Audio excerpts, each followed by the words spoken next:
And now, a second reading of that same text, this one from Rabbi Zalman Schachter Shalomi, founder of the Jewish Renewal Movement. How good and pleasant it is for brothers and sisters to dwell in harmony. It brings to mind good oil on Aaron's beard. It spread out on all his garments like Mount Hermon's dew flowing over Zion's hills. This is where Yah directs her blessing, fully alive forever. This is the word of truth and life. And with that, I invite Jim, and Mohammed to come forward and to find your way to a seat over there while I simply extend this welcome to you once more. These are not strangers. Some of you know these men well, or at least some of them well. At the end of this morning, you will know them weller. We are grateful, first of all, for your friendship with each other. We are grateful for your faithfulness to the God who created you. And we are grateful that you have accepted the invitation to be with us this morning. Could there be a better time and a more needed time to demonstrate the ability for us to cross seemingly impossible barriers? And with that, I'm going to turn it over to these three gentlemen who have prepared for us a wonderful morning. Good morning, and really thank you so much for inviting us here. The real thanks are due to our wives. Magda Bayumi and Jesse Kerwitt, and my wife, who unfortunately couldn't be here today, Jill. My name is Jim Brule, and I'm a Magid, which means I'm a spiritual storyteller in the Jewish tradition. And so I have to start with a story. That's the way I'm required. There were once two brothers. Let's call them Ben and Joe. And Ben and Joe were farmers. They grew up on the family farm, which was quite a large farm.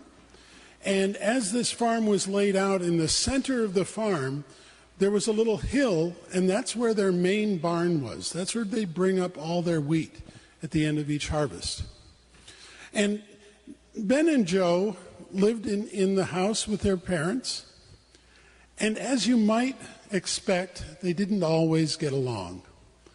Now, we don't know what really drove them to not care for each other's presence every day. My family might have said it was like fish and company. They stink after 3 days.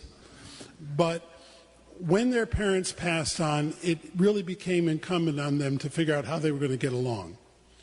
Now, there's an important difference between Ben and Joe. Ben had a family. He had a wife. He had 3 young kids. It was really quite wonderful for him.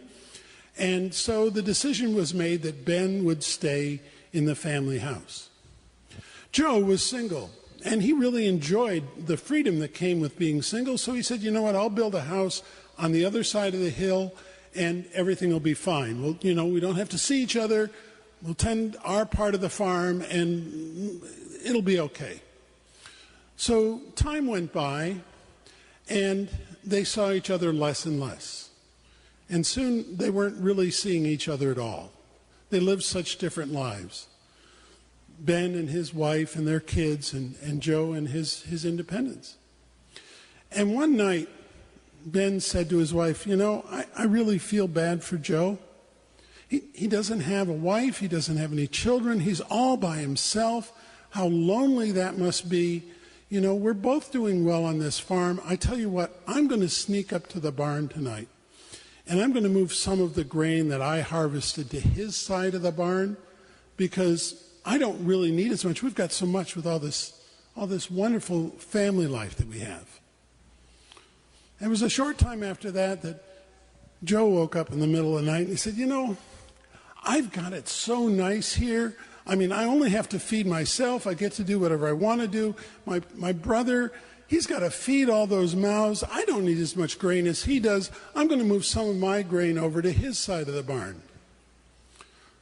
Well, another few nights go by, and Ben had the feeling, he went up and he saw that there wasn't as much grain on his brother's side as he thought. He knew he'd moved stuff over there, so he went back and he moved some more over. And a couple nights later, Joe realizes that it looks even again, so he started moving it over. And as it happened every other night, one of them would go up and move grain from their side of the barn to the other. And it only took a couple years before they actually ran into each other in the middle of the night.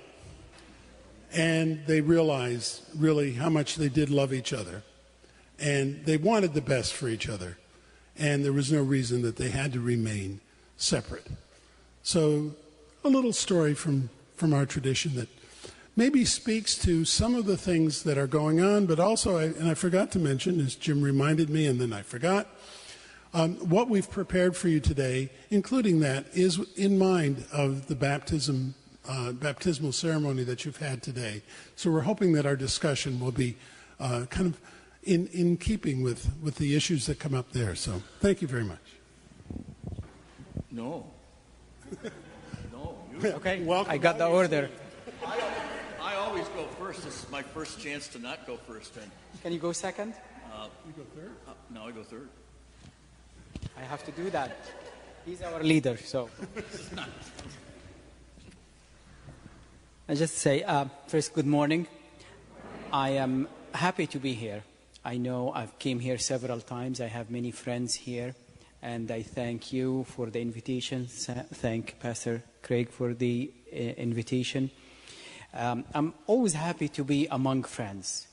Might be different in the way how we do things, but at the end, when I just found out now, this is my first time to see baptism, so I've never seen baptism before.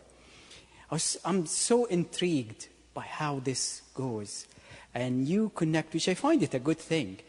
I haven't seen it. I'm still trying to figure out how it goes and what's the idea behind it. We had a little discussion before. But it just goes to show that there is a new life that came in, or somebody is coming back to God. And we are dedicating a new life to God. And we ask God to help this new life to go reach Him at the end, after we pass away. And I'm looking at this, it's the same thing that I believe in as a Muslim, that we all created from the same God. There is only one God. However many people say, there is just only one. And it was read very beautifully, it was put together very nicely here, and it was said, there is only one God. We can worship Him in different ways.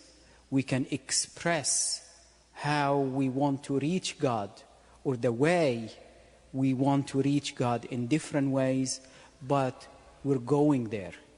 There is no escape, that we have to meet this God one day. Again, looking at baptism and how the ritual it's going, and the water and the living water that's going through, there are many things behind it. I'm still trying to understand it.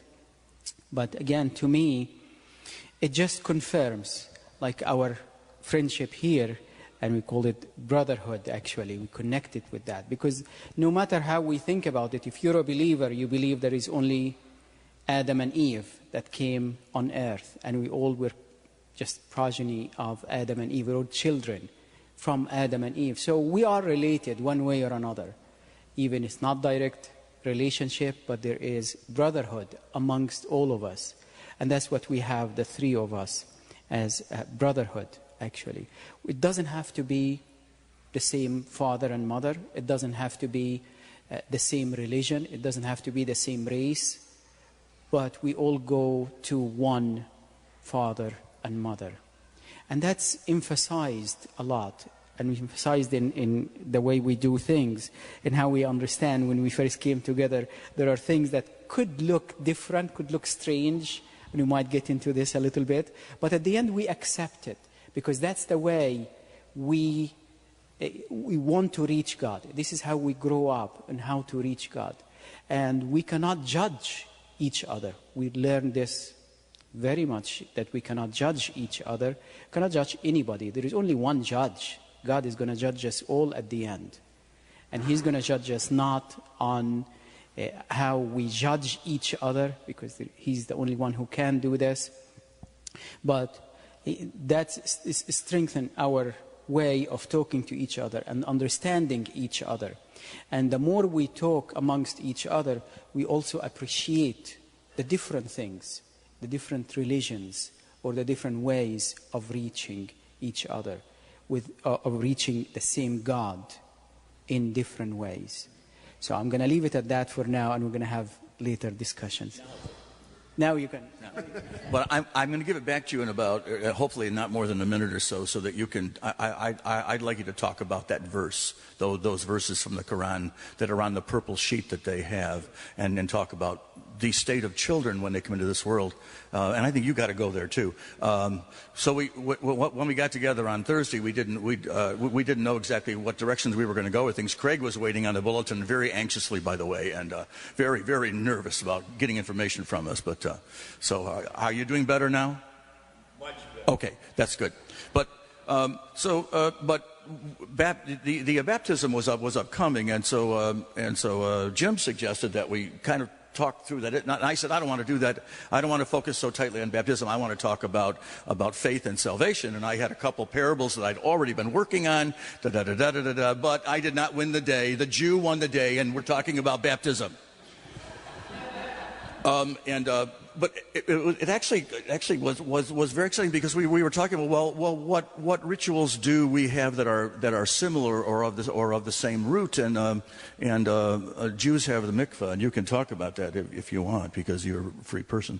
And but you know, Muslims have very, very few rituals. They don't have a great set of rituals. What they do is 5 times a day they do the same thing 5 times a day, 7 days a week for all of their lives. And what they do, they have lines drawn on the carpeting in their mosques that point to Mecca, and they line up shoulder to shoulder, and that's extremely important, because it's a ritual of solidarity and being one people. They line up and they do this prayer toward Mecca, which means they're doing it symbolically toward God together, and they're standing, and there's bowing, and there's prostration involved, but it's all about they're giving their lives directly toward God, and the sense that all life must be lived toward God,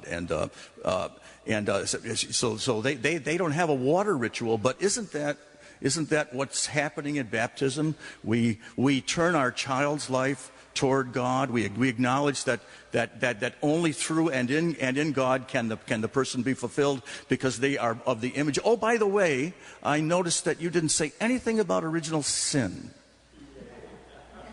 And I'm about to give this back to you, but I just think, you know, I was thinking about coming over and taking the baby, but I want to scare her to death, so I'm not doing that. But saying, is this child a bundle of blessing, or is this child a bundle of sin? And what would you say? Amen. I knew you were that kind of church, by the way. So that your sense of the child coming into the world is that the child comes into the world essentially perfect. The child comes into the world essentially perfect, in the image of God. And then, because of this initial separation from the oneness of things, and having to figure out how to live life as a separate being, things get difficult sometimes, you know. But it's not because she was born to sin.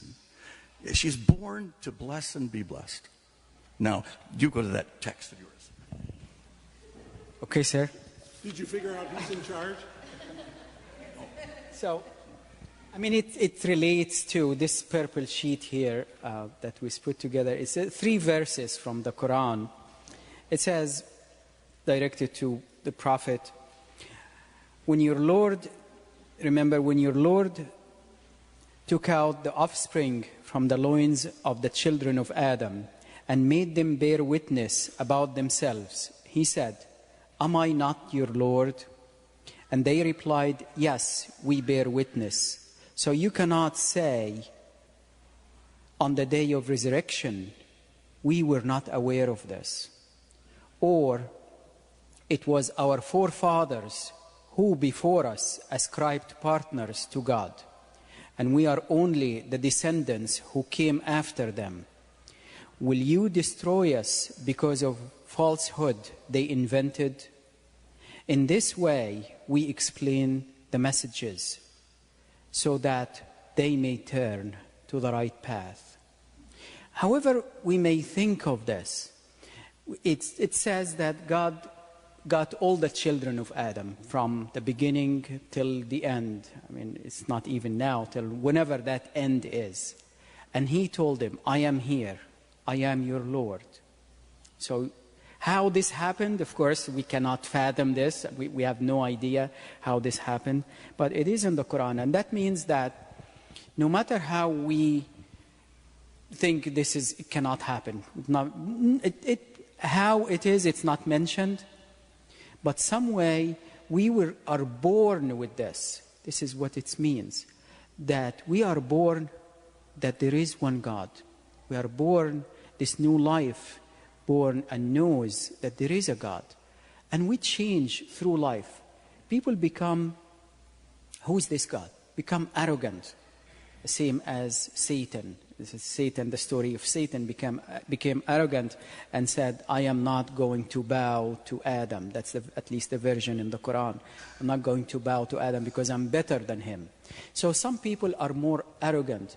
Who's this God that you want me to worship? There is no God, sort of. Or we go astray from that. We go astray from bowing down to God and listening to His commands and follow His orders. And that's what God says. It's not that I was born this way, my fathers put me this way, or my fathers or my forefathers, they put me on this path. No, you knew about it. And it's instilled in the heart of everyone who is born. That's a powerful message. It's a message that we are in a church, so we all believe in God. You're not going to come here if you don't believe in God. But some others do not. And again, as I mentioned, how we reach God, we have different ways. And one of the things that also was mentioned in the Quran is not here, that God made us into different nations, different people, different colors. We have different way of thinking, different religions even. And it's also mentioned in the Quran, if He wanted to make us all one religion, one color, one ethnicity, one language, He could have made us. He can very easily do this. But we think about it and we say, why did He make it this way? It's a wisdom. We have no idea. There are many questions we're not able to answer. Why God did this, or why He did that, and why this person is sick, and lots of things we have no answer for. And for us, if you only look at this life, this particular life that we live in, and will die at a certain point, you will never have the answers. Why somebody is born with something, with a disease, or why we have people have hurricanes or different things happen to them, or disasters happen to them, we don't know. But we believe that if you add this life, which is about maximum 150 years or so, the maximum anybody lived, I guess at this point, well, of course Noah lived 950 years or 1,000 years, but if we add this to the next life, then things will be made clear to us. But the person who does not believe in God, and it's going to be hard for him or her to understand why this happens. Briefly, and then we'll move on. In the keeping of the notion of who are we and what are our souls like and how do we come into this world. We have a prayer that we say every morning. We have this kind of sweet belief that some share that every night our soul leaves our body and it comes back the next morning refreshed. And we say, Barchi nafshi ad Adonai. We say, God, the soul that you have given me is pure. You breathed it into me, you formed it, and now it's part of me. And every morning we're reminded of that we have a pure soul. We might cover it with some schmutz every now and then with the sorts of things that we do, but every morning it's refreshed. It's a new opportunity to say, I have a pure soul in here. It's not tainted by anything. And what will I do with me and my soul? What will we do today? Won't that be an interesting adventure? So there's a lot. I think we should save our discussion, the rest of our discussion, for what follows. But I think we have a song, right? Sure. Should we do that? Let's do that. Okay. So, although I'm a Gentile, I did teach Hebrew music for a while, and so I get to teach you this song. This is on the purple sheet, and we're going to teach you the first line, the first couple lines, because once you know the first couple lines, you know all of it literally, and the rest and the rest of it, because every word is there except the laws, which, and by la la la, that doesn't, those don't have meanings. Those are called nagun, and they're meant for feeling without the words getting in the way. So it goes. You want to sing with me? Hine matovu manaim shevet achim gam yahad. That's it. Now sing that with us. Hine matovu manaim shevet achim gam yahad. One more time, and then we're going to do the song, and that's it. That's all the practice you get. Hine matovu manaim shevet achim gam yahad. Now, this song has to be sung with gusto. Remember when it was read? How wonderful it is. This is Psalm 133, by the way. Which was read. Yes, I could have said. I didn't. That would have been helpful. Yeah. Okay. Ready? We're going to do the whole thing now. In the middle part, just carry that through the best you can. And remember, it's about gusto, not about accuracy. And then we're going to finish strong together on what you already know. All right? Hine matovu manaim shevet ahim gam yahad. Hine matovu manaim shevet ahim gam yahad. Hine matov, la la la la la la la la la la. Hine matov, la la la la la la la la la la. Hine matov umanaim. Hine la la la la la la la la. Hine matov umaim. Shevet achim gam yahad. Hine matov umanaim. Shevet achim gam yahad. Hine matov umanaim. Shevet achim gam yahad. This is a good room.